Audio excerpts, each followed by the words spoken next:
Bom, pessoal, para finalizar então essa parte de frutas processadas, né? Vamos falar um pouquinho das polpas de frutas, né? Todo mundo conhece, já tomou um suco de polpa, né?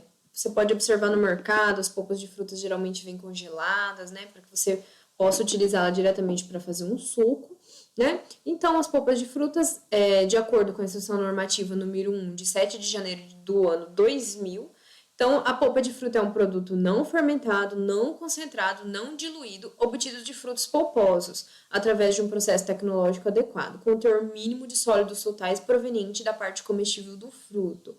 Ou seja, a fruta, né, a polpa de fruta, ela não pode ser diluída, não pode ser adicionada de água, certo? Então, a polpa de fruta, entre todas essas frutas que a gente viu, né, seria a parte integral do fruto, né?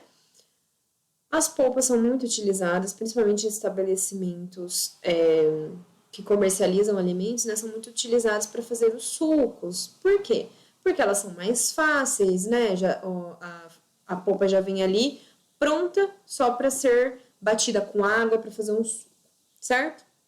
Então, as polpas são bastante utilizadas.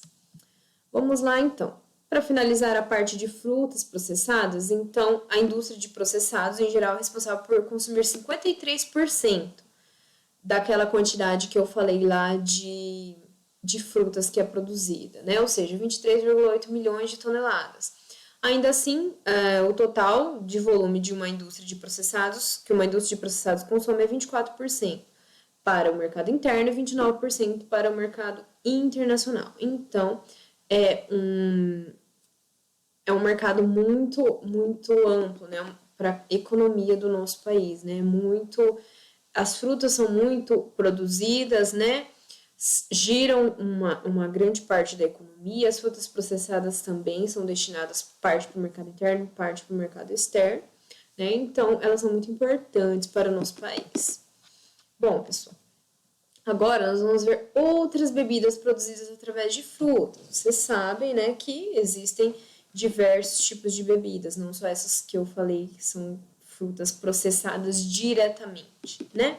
Existem outras bebidas, como vinhos, bebidas alcoólicas, né? Chás também são produzidos através de frutas. Então, nós vamos falar um pouquinho sobre algumas dessas bebidas.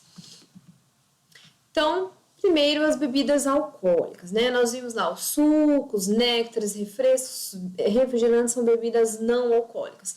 Porém, é importante que a gente entenda que as bebidas alcoólicas também, né, em sua grande maioria, muitas delas, são produzidas a partir de frutas, como é o caso do vinho, que é produzido a partir da uva, né?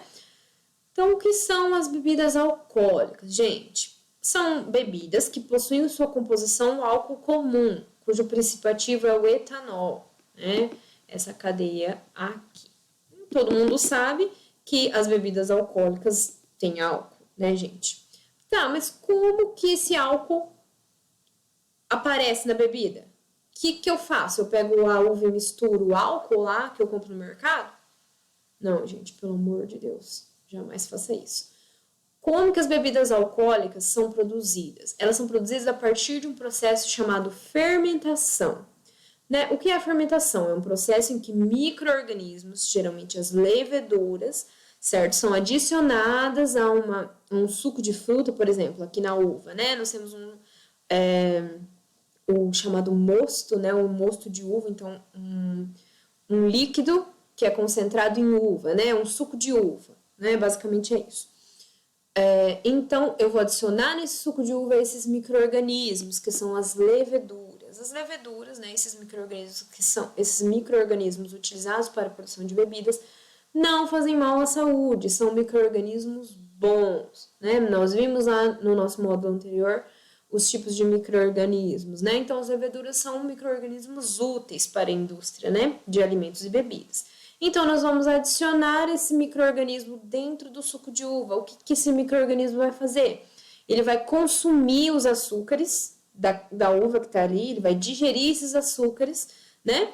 E ele vai produzir álcool e gás carbônico, certo? Isso depende do tipo de micro-organismo, do tipo de bebida, muitos deles produzem álcool e gás carbônico. Então, é desse processo do metabolismo do micro-organismo que é produzido o álcool, tá, pessoal?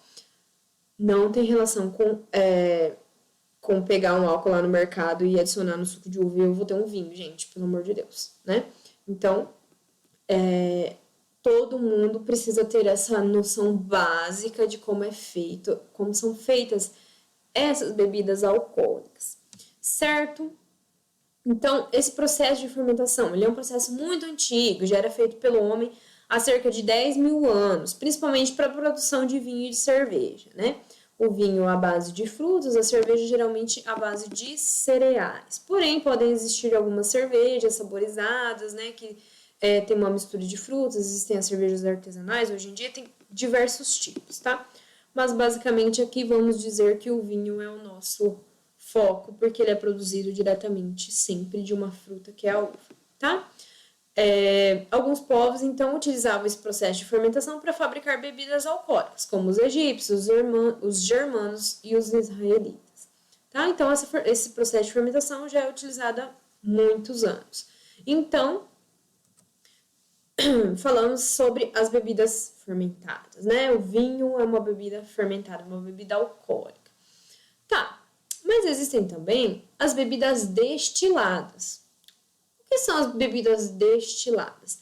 As bebidas destiladas, então, são bebidas que, a partir do processo de fermentação, né, ela passa por um processo de destilação, em que há uma extração de vapores, né, dessa bebida, que depois são condensados. Esse processo é repetido várias vezes, e quanto mais eu repetir esse processo, mais álcool, né, mais alcoólica essa bebida vai ser, o maior o teor alcoólico dessa bebida, né? Então, se eu quero produzir uma bebida destilada, aqui trouxe alguns exemplos, elas podem ser provenientes de frutas, de cereais, enfim, como eu falei, mas uma bebida destilada, então, ela vai ser produzida a partir de uma bebida fermentada. Então, eu tenho a fermentação, a partir de então eu vou começar o processo de destilação. Quanto mais vezes eu destilar, mais alcoólica a minha bebida vai ser. Certo, pessoal? E existem também, né, como eu falei, as bebidas que são apenas fermentadas e não são destiladas, né? Quais são? Aquelas que não passam pelo processo de destilação. E elas têm um teor alcoólico mais baixo que as bebidas destiladas, né? Porque no processo de destilação eu vou aumentando o teor alcoólico. Então, nas bebidas não destiladas, como eu tinha falado, o vinho, a cerveja, o teor alcoólico dela é um máximo de 15% de álcool, em geral, tá? Podem ser que existam bebidas com um teor alcoólico maior ou menor, enfim, é uma média, tá? Então, o que é importante a gente destacar que as bebidas alcoólicas que não são destiladas, como o vinho, as cervejas, elas têm um sabor e um cheiro dependente da matéria-prima que elas foram feitas e dos aditivos que foram utilizados no momento da fermentação. Então, o vinho vai ter um sabor e um cheiro característico do tipo de uva que eu fiz, né? Que eu fabriquei aquele vinho. As cervejas é a mesma coisa. As cervejas vão ter um sabor, odor dependente do tipo de matéria-prima que eu fiz aquela cerveja. Tá? Isso não acontece com as bebidas destiladas.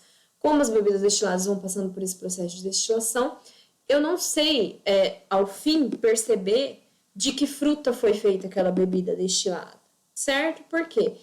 No processo de destilação, eu vou retirando os compostos aromáticos, os compostos característicos da fruta, né? Aqueles compostos que dão o odor, o sabor daquele tipo de fruta, certo? Então, basicamente é bom que a gente entenda isso, né? A diferença entre as bebidas destiladas e não destiladas, como elas são feitas, tá? Bom, pessoal, no próximo vídeo, então, a gente vai falar um pouquinho sobre as etapas de higienização das frutas, certo?